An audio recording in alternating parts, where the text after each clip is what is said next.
नाजरीन, बढ़ते हैं कुछ दिलचस्प मगर अजीब खबरों की जानिब। अमेरिका में हेल्थ केयर सेंटर की जानिब से 500 से ज़ायद जिंदा अफराद को गलती से ताज़ियती खत भेजने पर मुआज़रत कर ली। मकामी मीडिया के मुताबिक अमेरिकी रियासत मेन हेल्थ सेंटर में कंप्यूटर सिस्टम में खराबी के बायस अहलकारों ने 531 जिंदा अफराद को उनकी मौत के हवाले से ताज़ियती खत भेज दी है।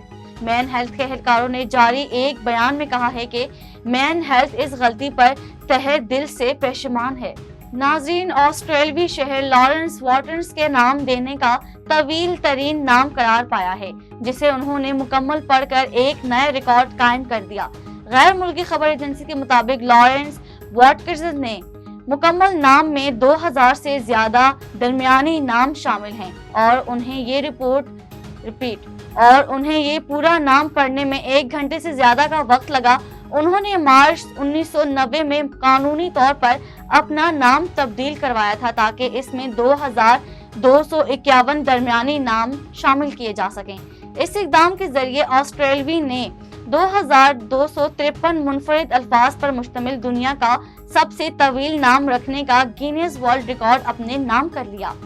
और लंदन पुलिस को 2 ऐसे कैदियों की तलाश है जिन्हें जेल इंतजामिया ने गलती से रिहा कर दिया। गैर मुल्की खबर रसा इदारे के मुताबिक अल जज़ायर से ताल्लुक रखने वाले 24 साला इब्राहिम कुदूर शरीफ और 35 साला विलियम स्मिथ को बिला तरतीब 19 अक्टूबर और 3 नवंबर को लंदन की HMP वेंसनूथ जेल से रिहाई दी गई थी।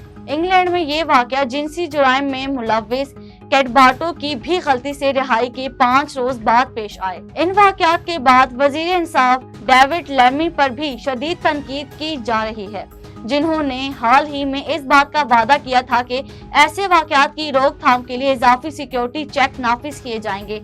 इस मामले पर पार्लियामान में कंजर्वेटिव पार्टी के अरकान ने भी वजीर इंसाफ पर शदीद तनकीद की।